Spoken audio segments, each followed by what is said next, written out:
Hi everyone, నా పేరు Nanda and welcome to my channel Nanda's journey. ఈ రోజు మనం సప్త మోక్షపురిలలో ఒకటైన హరిద్వార్ సందర్శిద్దాం. ఈ వీడియోలో హరిద్వార్ ఎక్కడ ఉంది, మన తెలుగు రాష్ట్రాల నుంచి హరిద్వార్ ఎలా చేరుకోవాలి, హరిద్వార్ లో ఎక్కడ స్టే చేయాలి, హరిద్వార్ చరిత్ర ఏంటి, హరిద్వార్ లో చూడవలసిన ప్రదేశాలు ఏంటి, ఆ ప్రదేశాలను ఒక వరుస క్రమంలో ఎలా సందర్శించాలి, ఈ ట్రిప్ కి కావలసిన బడ్జెట్ ఎంత, ఈ విషయాలన్నీ డీటెయిల్డ్ గా 1 by 1 తెలుసుకుందాం రండి. ప్రస్తుతం మనం హైదరాబాద్ ఎయిర్పోర్ట్ లో ఉన్నాం. ఫ్లైట్ లో హరిద్వార్ కి వెళ్తున్నాను. ట్రైన్ లో ఎలా వెళ్లాలో తరువాత డీటెయిల్డ్ గా చెబుతాను. హరిద్వార్ సందర్శించి హరిద్వార్ నుంచి చార్ధామ్ యాత్ర మొదలు పెడదాం. ఆ వీడియోలన్నీ తరువాత వరుసగా వస్తాయి. ఉత్తరాఖండ్ ప్లేలిస్ట్ చెక్ చేయండి. హరిద్వార్ కి సమీపంలో ఉన్న ఎయిర్పోర్ట్ డెహ్రాడూన్ జాలీగ్రాంట్ ఎయిర్పోర్ట్. హైదరాబాద్ నుంచి జాలీగ్రాంట్ ఎయిర్పోర్ట్ కి డైరెక్ట్ ఫ్లైట్ లభిస్తుంది. మధ్యాహ్నం 2:20 మన ఫ్లైట్ మొదలైంది. ఇప్పుడు మనం మన తెలుగు రాష్ట్రాల నుంచి హరిద్వార్ ఎలా చేరుకోవాలో చూద్దాం. హరిద్వార్ ఉత్తరాఖండ్ రాష్ట్రంలో ఉంది. మన తెలుగు రాష్ట్రాల నుంచి ఇంచుమించుగా 2000 కిలోమీటర్లు ఉంటుంది. ట్రైన్ జర్నీ ఇంచుమించుగా 40 గంటల సమయం పడుతుంది. మన తెలుగు రాష్ట్రాల నుంచి హరిద్వార్ చేరుకోవడానికి 3 ఆప్షన్స్ ఉన్నాయి. కొంచెం మనీ ఎక్కువైనా పర్వాలేదు, టైం సేవ్ అవ్వాలి అనుకునే వాళ్ళకి డైరెక్ట్ ఫ్లైట్ బెస్ట్ ఆప్షన్. కొంచెం టైం ఎక్కువ తీసుకున్నా పర్వాలేదు, బడ్జెట్ లో వెళ్ళాలి అనుకునే వాళ్ళకి train best option. Medium budget లో కొంచెం తక్కువ టైంలో వెళ్ళాలి అనుకుంటే ఢిల్లీ వరకు ఫ్లైట్ లో వెళ్లి ఢిల్లీ నుంచి బస్ లేదా ట్రైన్ లో హరిద్వార్ చేరుకోవచ్చు. ఈ 3 ఆప్షన్స్ ను ఒక్కొక్కటిగా చూద్దాం. ముందుగా ట్రైన్ లో హరిద్వార్ ఎలా చేరుకోవాలో చూద్దాం. మన తెలుగు రాష్ట్రాల నుంచి హరిద్వార్ కి ఒకే ఒక్క డైరెక్ట్ ట్రైన్ ఉంది. అది కూడా వీక్లీ ట్రైన్. ప్రతి మంగళవారం ఉదయం 5 గంటలకి చర్లపల్లి రైల్వే స్టేషన్ నుంచి మొదలవుతుంది. ఆ ట్రైన్ డీటెయిల్స్ డిస్క్రిప్షన్ లో ఇస్తాను, చెక్ చేయండి. అది కాకుండా మనకున్న ప్రధానమైన ఆప్షన్ ముందుగా ట్రైన్ లో ఢిల్లీ చేరుకొని ఢిల్లీ నుంచి మరో ట్రైన్ లేదా బస్సులో హరిద్వార్ చేరుకోవడం. మన తెలుగు రాష్ట్రాల నుంచి ఢిల్లీకి చాలా ట్రైన్స్ అందుబాటులో ఉన్నాయి. IRCTC యాప్ లో చెక్ చేయండి. ఢిల్లీలో 2 రైల్వే స్టేషన్స్ ఉన్నాయి. New Delhi railway station, Hazrat Nizamuddin railway station. Delhi నుంచి హరిద్వార్ కి ట్రైన్స్ మరియు బసెస్ 2 అందుబాటులో ఉన్నాయి. దేంట్లో వెళ్లాలనేది మీ చాయిస్. ఢిల్లీలో ISBT కాశ్మీరీ గేట్ బస్టాండ్ నుంచి హరిద్వార్ కి బసెస్ లభిస్తాయి. RTC మరియు ప్రైవేట్ 2 బస్సులు లభిస్తాయి. ప్రైవేట్ RTC 2 బస్సులు కూడా మనం ముందే ఆన్లైన్ బుకింగ్ చేసుకోవచ్చు, లేదంటే డైరెక్ట్ గా వెళ్ళినా లభిస్తాయి. న్యూఢిల్లీ రైల్వే స్టేషన్ నుంచి ISBT కాశ్మీరీ గేట్ బస్టాండ్ 7 నుంచి 8 కిలోమీటర్లు ఉంటుంది. హజరత్ నిజాముద్దీన్ రైల్వే స్టేషన్ నుంచి ఇంచుమించుగా 15 నుంచి 16 కిలోమీటర్లు ఉంటుంది. 2 రైల్వే స్టేషన్ల నుంచి సిటీ బస్ మరియు మెట్రో ఆటోలు లభిస్తాయి. సిటీ బస్, మెట్రో 2 క్రౌడెడ్ గా ఉంటాయి. లగేజ్ ఉన్నప్పుడు ఇవి అవాయిడ్ చేయడం మంచిది. బెస్ట్ థింగ్ ర్యాపిడోలో ఆటో లేదా క్యాబ్ బుక్ చేసుకోండి. కంఫర్టబుల్ గా కాశ్మీరీ గేట్ బస్టాండ్ చేరుకుంటారు. ఢిల్లీ నుంచి హరిద్వార్ బస్ జర్నీ 5 నుంచి 6 గంటల సమయం పడుతుంది. ఇప్పుడు మనం ఫ్లైట్ లో హరిద్వార్ ఎలా చేరుకోవాలో చూద్దాం. హరిద్వార్ కి సమీపంలో ఉన్న ఎయిర్పోర్ట్ డెహ్రాడూన్ జాలీగ్రాంట్ ఎయిర్పోర్ట్. జాలీగ్రాంట్ ఎయిర్పోర్ట్ నుంచి హరిద్వార్ 38 కిలోమీటర్లు ఉంటుంది. రిషికేష్ 17 కిలోమీటర్లు, డెహ్రాడూన్ 28 కిలోమీటర్లు ఉంటుంది. హైదరాబాద్, బెంగళూరు నుంచి జాలీగ్రాంట్ ఎయిర్పోర్ట్ కి డైరెక్ట్ ఫ్లైట్స్ లభిస్తాయి. ఫ్లైట్ టికెట్ 6,500 నుంచి 12,000 మధ్యలో ఉంటుంది. డిమాండ్ బట్టి ఫ్లైట్ టికెట్ చేంజ్ అవుతుంది. డైరెక్ట్ గా ఫ్లైట్ లో వెళ్లకుండా ఢిల్లీ వరకు ఫ్లైట్ లో వెళ్లి ఢిల్లీ నుంచి బస్ లేదా ట్రైన్ లో హరిద్వార్ వెళ్తే కొంత టైం సేవ్ అవుతుంది. అదే విధంగా మనీ కూడా సేవ్ అవుతుంది. మనం ముందుగా ప్లాన్ చేసుకుంటే హైదరాబాద్ నుంచి ఢిల్లీకి ఫ్లైట్ టికెట్ 3,500 నుంచి 4,000 మధ్యలో లభిస్తుంది. విజయవాడ, వైజాగ్, తిరుపతి నుంచి 5 నుంచి 6,000 మధ్యలో లభిస్తుంది. ఢిల్లీ ఎయిర్పోర్ట్ టెర్మినల్ 3 నుంచి బయటికి వస్తే డైరెక్ట్ గా ISBT కాశ్మీరీ గేట్ బస్టాండ్ కి సిటీ బసెస్ లభిస్తాయి. ఒకవేళ మీరు టెర్మినల్ 2 కి వస్తే టెర్మినల్ 2 నుంచి షటిల్ బస్సులో టెర్మినల్ 3 చేరుకోవచ్చు. టెర్మినల్ 3 లో పిల్లర్ నెంబర్ 10 కి ఆపోజిట్ లో మెట్రో స్టేషన్ ఉంటుంది. మెట్రోలో సైన్ బోర్డ్స్ ఉంటాయి, వాటిని ఫాలో అయ్యి వెళ్లడమే. ఎయిర్పోర్ట్ నుంచి న్యూఢిల్లీకి మెట్రో ట్రైన్ ఉంటుంది. టికెట్ 64 రూపాయలు. 20 నుంచి 25 నిమిషాల్లో New Delhi metro station చేరుకుంటాం. New Delhi metro station నుంచి ISBT కాశ్మీరీ గేట్ చేరుకోవడానికి లైన్ చేంజ్ అవ్వాలి. ఎల్లో లైన్ లో వెళ్ళాలి. ఇది చాలా రద్దీగా ఉంటుంది. లగేజ్ ఉంటే ఇంకా కష్టం. బెటర్ న్యూఢిల్లీ మెట్రో నుంచి ర్యాపిడోలో క్యాబ్ లేదా ఆటో బుక్ చేసుకొని ISBT కాశ్మీరీ గేట్ చేరుకోవడం మంచిది. ఇక్కడ నుంచి బస్సులో హరిద్వార్ చేరుకోవచ్చు.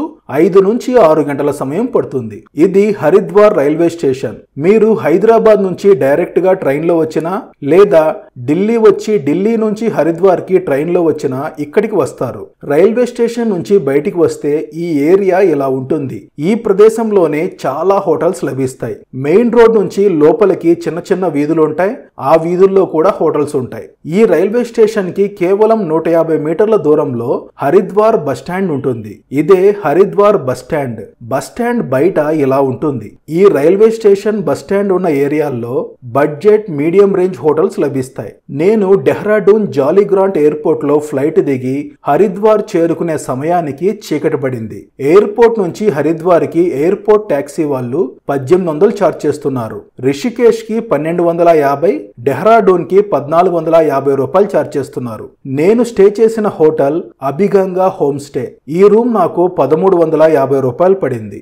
నేను హరిద్వార్ బస్ స్టాండ్ కి 5-6 కిలోమీటర్ల దూరంలో కన్హాల్ అనే ప్రదేశంలో తీసుకున్నాను. దక్షేశ్వర్ మహాదేవ్ ఆలయానికి సమీపంలో ఉంటుంది.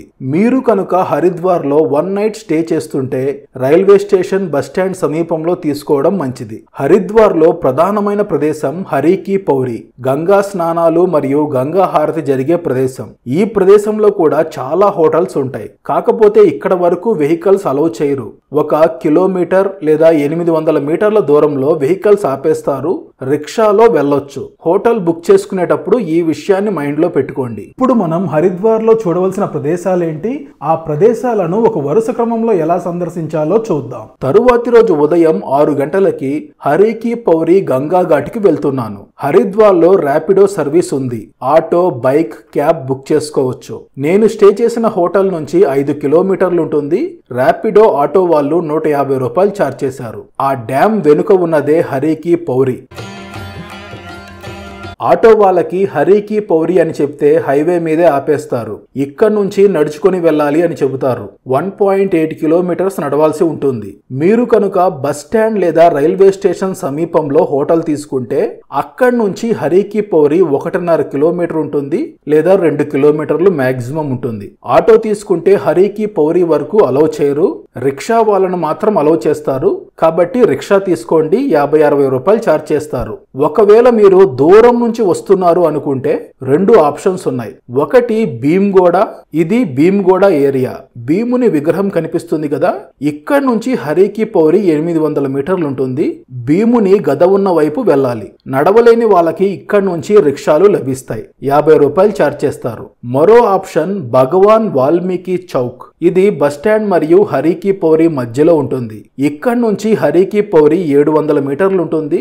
నడవలేని వాళ్ళు ఇక్కడ నుంచి రిక్షాలో హరికి పౌరి చేరుకోవచ్చు. సో మీకు ఏది దగ్గర అయితే అటువైపు వెళ్ళండి. భీమ్గోడ లేదా భగవాన్ వాల్మీకి చౌక్. నేను భీమ్గోడ చేరుకున్నాను. ఇక్కడ నుంచి ఆటోలు, కార్లు అలౌ చేయరు. ఓన్లీ బైక్, రిక్షా అలౌ చేస్తారు.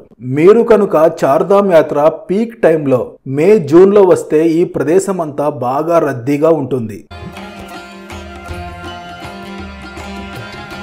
అలా నడుచుకుంటూ ముందుకు వస్తే ఎడమవైపు హరికి పౌరికి దారి కనిపిస్తుంది. ఇలా వెళ్ళొచ్చు. లేదంటే ఇంకా కొంచెం ముందుకు నడుచుకుంటూ వెళితే హరికి పౌరి మెయిన్ ఎంట్రన్స్ కి వెళ్తాం. ఇలా వెళ్తే అలా నదిపై నడుచుకుంటూ వెళ్ళొచ్చు.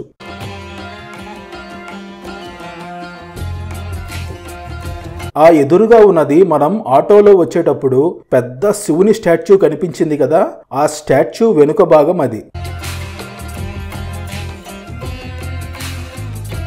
ఇటువైపు కూడా చాలా హోటల్స్ మరియు సత్రాలు ఉన్నాయి. ఆ ఎదురుగా కనిపిస్తున్నదే హరికి పౌరి. ఇదే గంగా నది. ఈ మధ్య భారీగా వర్షాలు పడ్డాయి కదా, ఏంటి నీరు లేదు అనుకుంటున్నారా?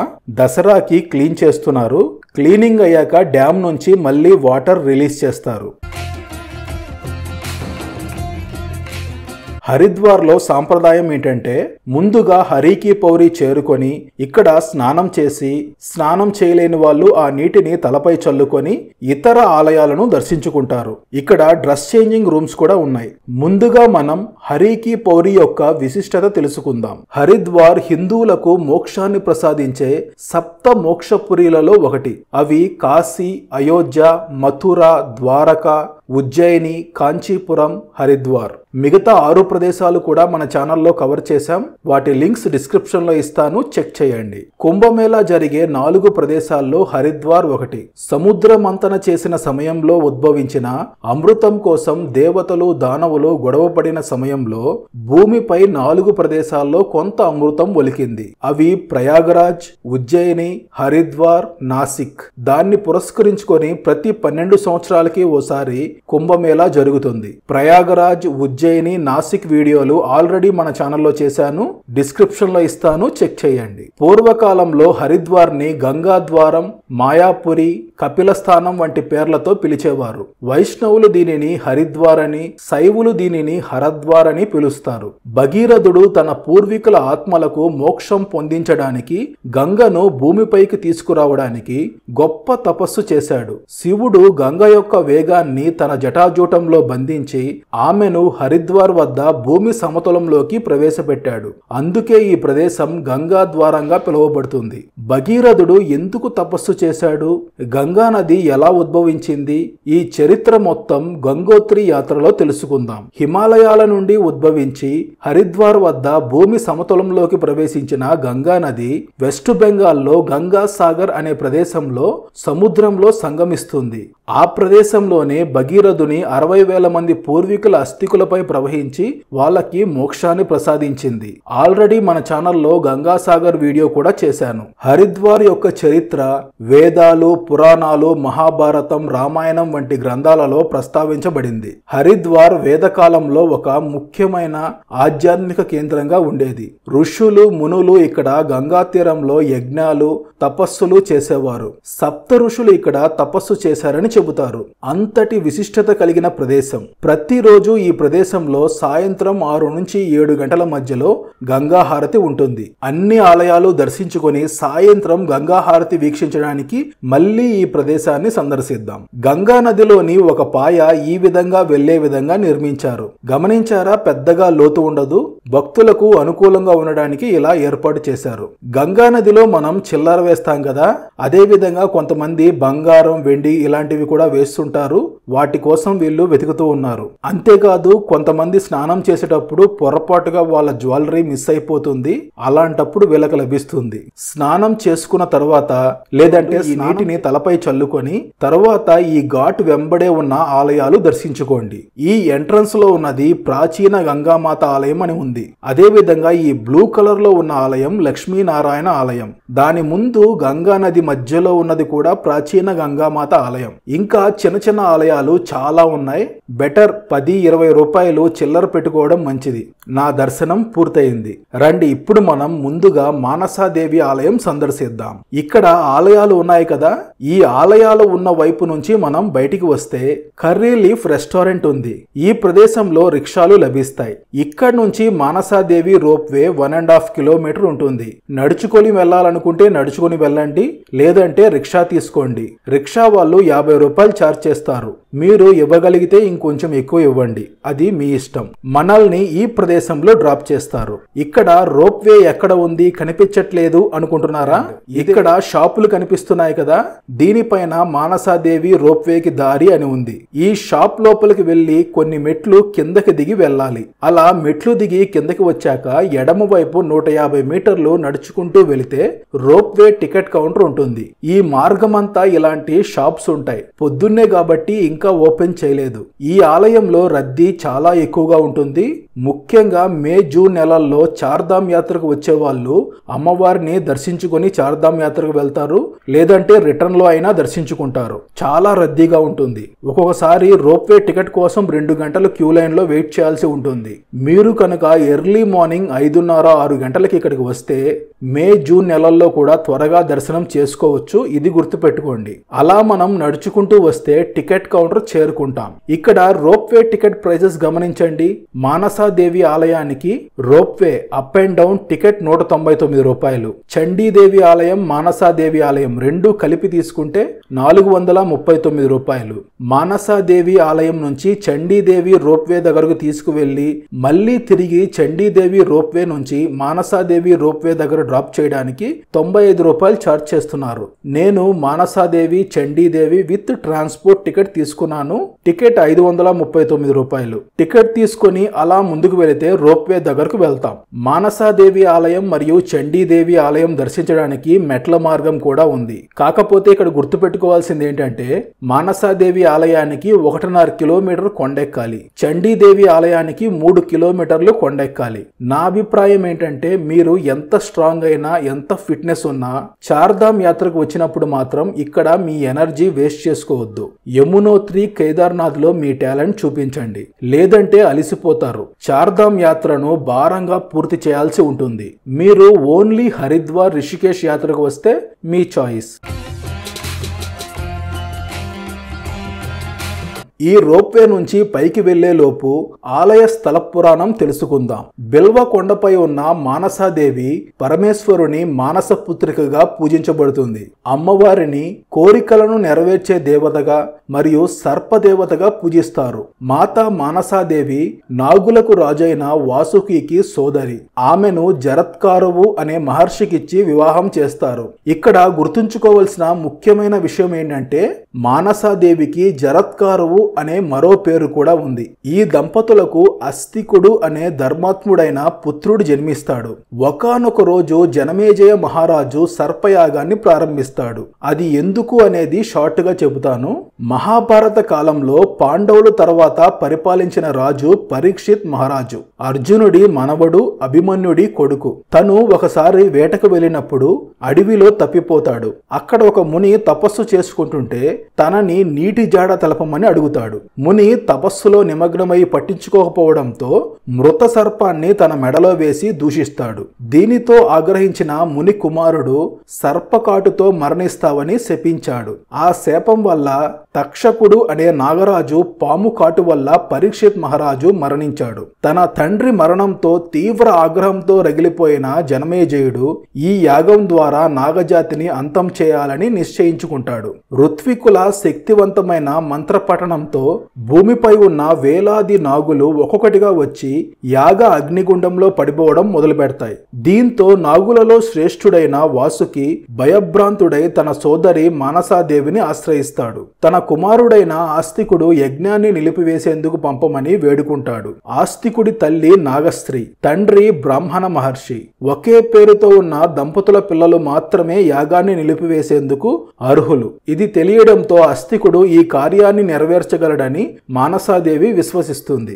యాగ ప్రదేశానికి వెళ్లిన ఆస్తికునికి జనమేజయుడు సాదరంగా స్వాగతం పలికి ఏం కావాలో కోరుకోమని అడుగుతాడు. ఆస్తికుడు తక్షణమే యాగాన్ని నిలిపివేయమని వినయంగా విన్నవిస్తాడు.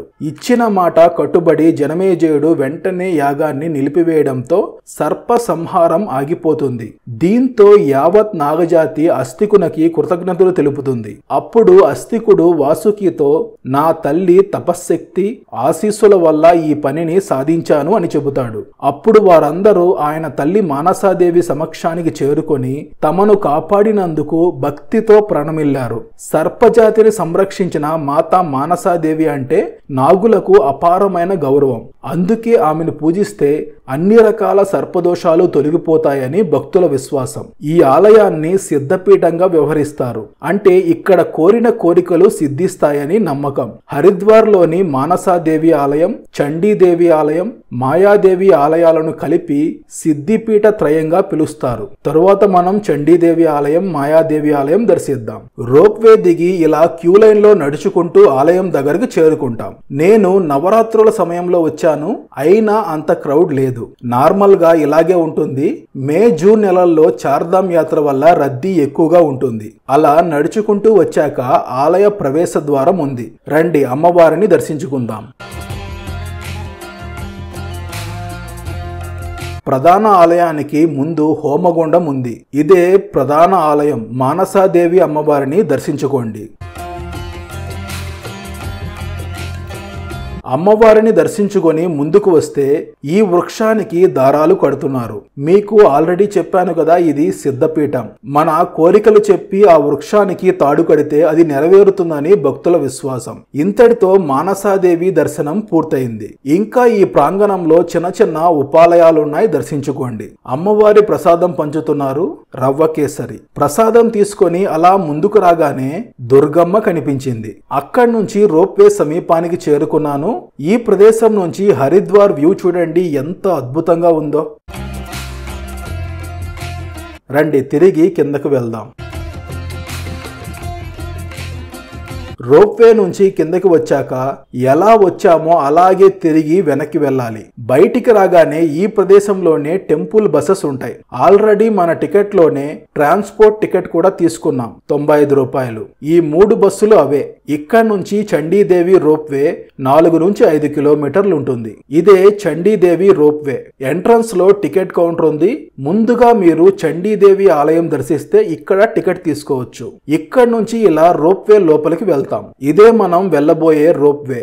రోప్వే నుంచి పైకి వెళ్లే లోపు చండీదేవి ఆలయం యొక్క స్థల పురాణం తెలుసుకుందాం. చండీ స్వరూపం సకల రాక్షస శక్తుల్ని నిర్జించే శక్తి కలిగిన ప్రచండ రూపం. మహాకాళి, మహాలక్ష్మి, మహాసరస్వతి ఇచ్ఛా జ్ఞాన క్రియాశక్తుల సమ్మేళనం మహాచండీ స్వరూపం. 1000 సూర్యుల ప్రకాశంతో వెలుగుతూ సింహవాహనాన్ని అధిరోహించి ఉంటుంది. పూర్వకాలంలో శుంభ నిశుంభ అనే రాక్షస రాజులు దేవతల రాజధాని అయిన స్వర్గాన్ని ఆక్రమించారు. ఇంద్రుడిని, దేవతలను స్వర్గం నుండి వెళ్ళగొడుతారు. దేవతల ప్రార్థనలు విన్న పార్వతీమాత వారి రక్షణార్థం చండీగా అవతరించింది.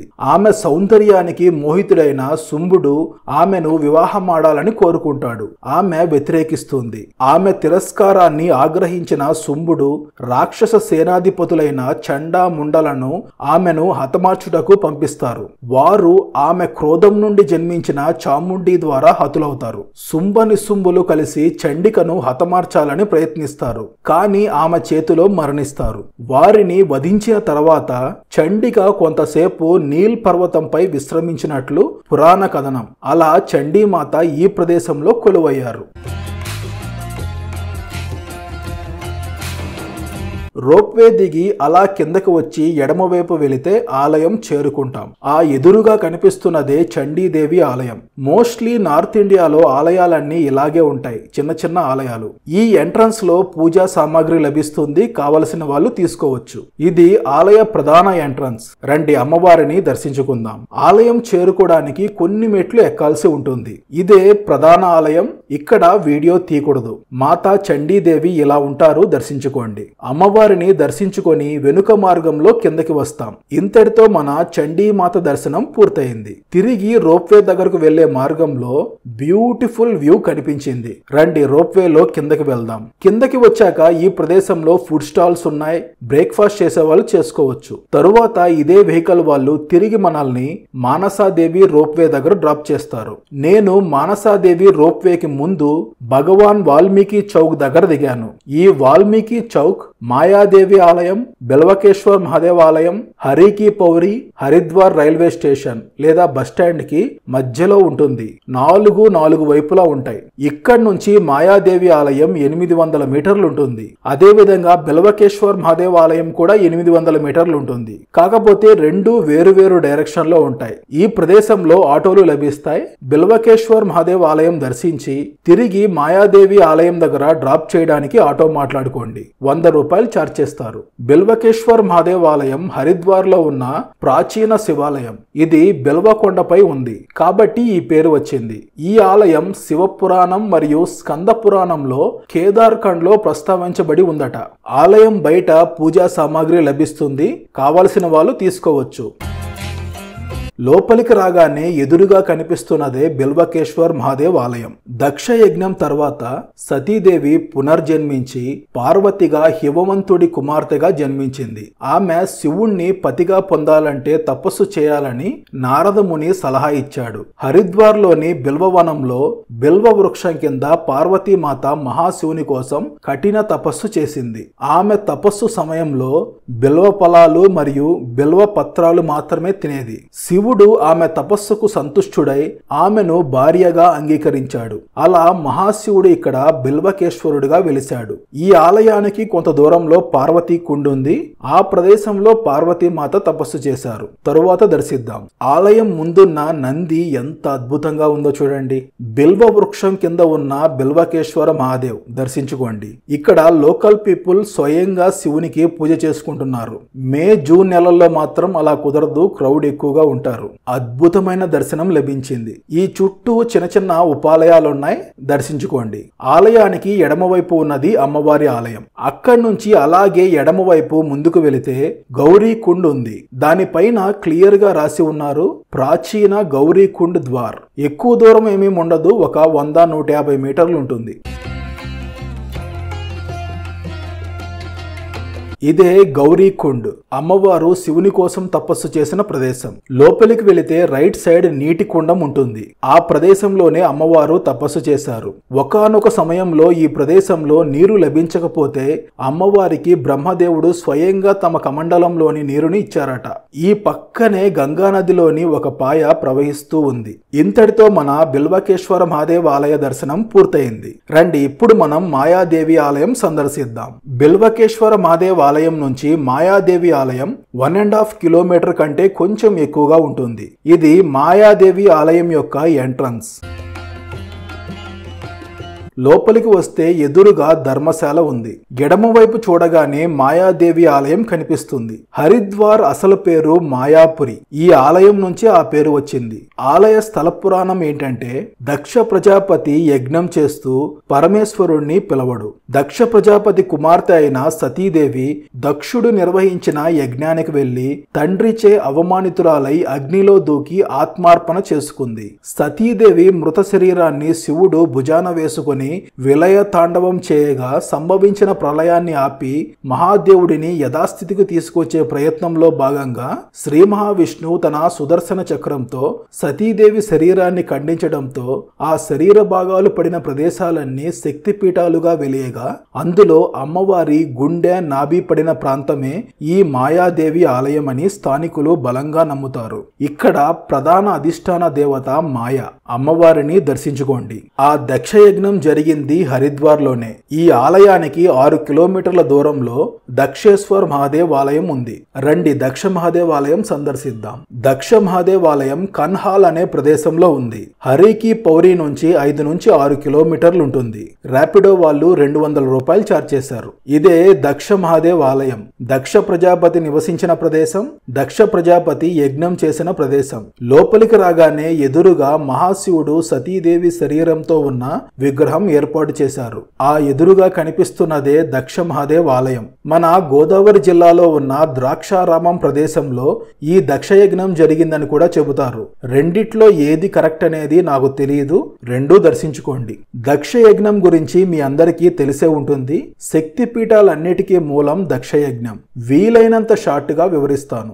దక్ష ప్రజాపతి ఒక గొప్ప యజ్ఞాన్ని నిర్వహించాడు. అతను బ్రహ్మదేవుడి మానసపుత్రుడు. అతని కుమార్తె సతీదేవి శివుణ్ణి పెళ్లి చేసుకుంది. కానీ దక్షుడికి శివుడంటే అసూయ మరియు అసహ్యం ఉండేవి. శివుడు యోగి, సాదాసీదాగా జీవించేవాడు కాబట్టి దక్షుడు అతన్ని తక్కువగా చూసేవాడు. దక్షుడు తన యజ్ఞానికి అన్ని దేవతలను ఋషులను ఆహ్వానించాడు. కానీ శివుణ్ణి మరియు సతీదేవిని ఉద్దేశపూర్వకంగా ఆహ్వానించలేదు. ఈ విషయం తెలిసిన సతీదేవి తన తండ్రి యజ్ఞానికి వెళ్లాలని నిర్ణయించుకుంది. అయినప్పటికీ శివుడు శివుడు ఆమెని ఆపడానికి ప్రయత్నించాడు. సతీదేవి యజ్ఞస్థలానికి చేరుకున్నప్పుడు దక్షుడు ఆమెని అవమానించాడు మరియు శివుడి గురించి అనుచితంగా మాట్లాడాడు.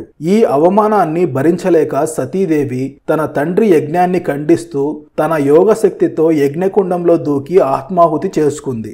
ఈ వార్త తెలిసిన శివుడు కోపోద్రిక్తుడై తన జటాజూటంతో వీరభద్రుణ్ణి సృష్టించి దక్ష యజ్ఞాన్ని ధ్వంసం చేయడానికి పంపాడు. వీరభద్రుడు యజ్ఞాన్ని నాశనం చేసి దక్షుడి తలను తెగ్గొట్టాడు. తరువాత దేవతల అభ్యర్థన మేరకు శివుడు దక్షుడిని బ్రతికించాడు. కానీ అతని తల స్థానంలో మేక తలను ఉంచాడు. అనంతరం శివుడు లోకశ్రేయస్సు కొరకు దక్ష యజ్ఞాన్ని పరిపూర్ణం చేశాడు. చివరిగా సతీదేవి ప్రాణం విడిచిపెట్టిన స్థలం చేరుకొని సతీదేవి శరీరాన్ని భుజంపై వేసుకొని మిక్కిలి దుఃఖంతో తాండవం చేయగా లోకాలన్నీ కంపించాయి. ఇది గమనించిన దేవతలు విష్ణువు వద్దకు వెళ్లి శివుణ్ణి శాంతింపచేయమని కోరారు. అప్పుడు విష్ణువు అమ్మవారి శరీరం దూరమైతే శివుడు ప్రసన్నుడవుతాడని తన సుదర్శన చక్రంతో సతీదేవి శరీరాన్ని ఖండించడంతో ఆ శరీర భాగాలు పడిన ప్రదేశాలన్నీ శక్తిపీఠాలుగా వెలిశాయి. అవి 108 శక్తిపీఠాలు. అందులో 18 శక్తిపీఠాలను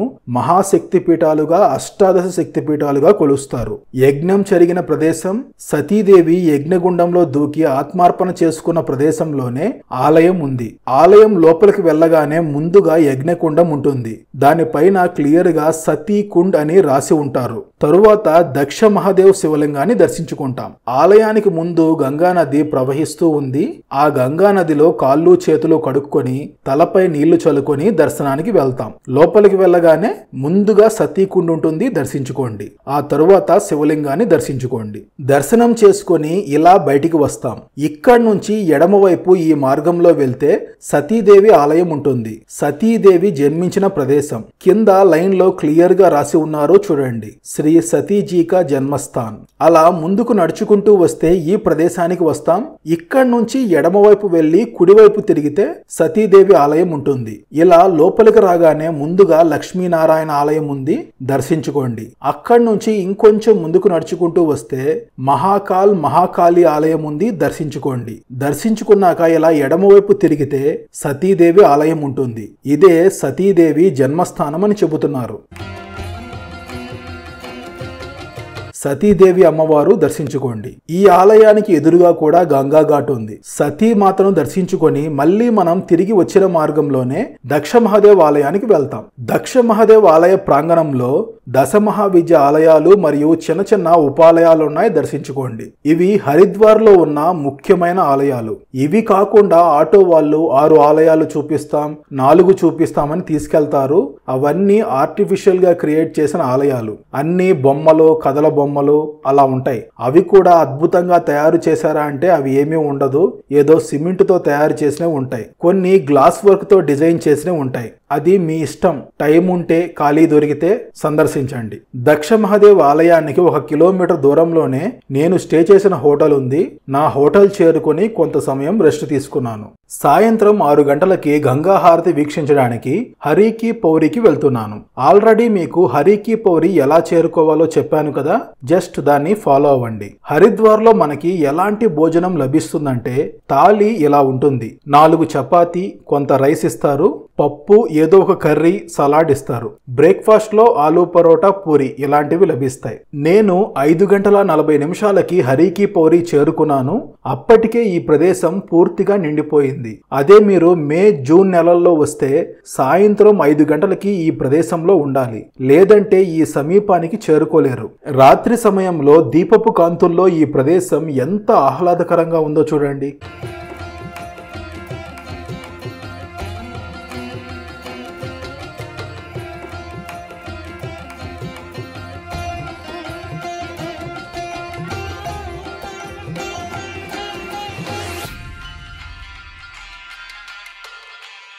చలికాలంలో సాయంత్రం 6:30, ఎండాకాలంలో రాత్రి 7 గంటలకి గంగా హారతి ఉంటుంది. గంగా హారతి మొదలైంది, వీక్షించండి.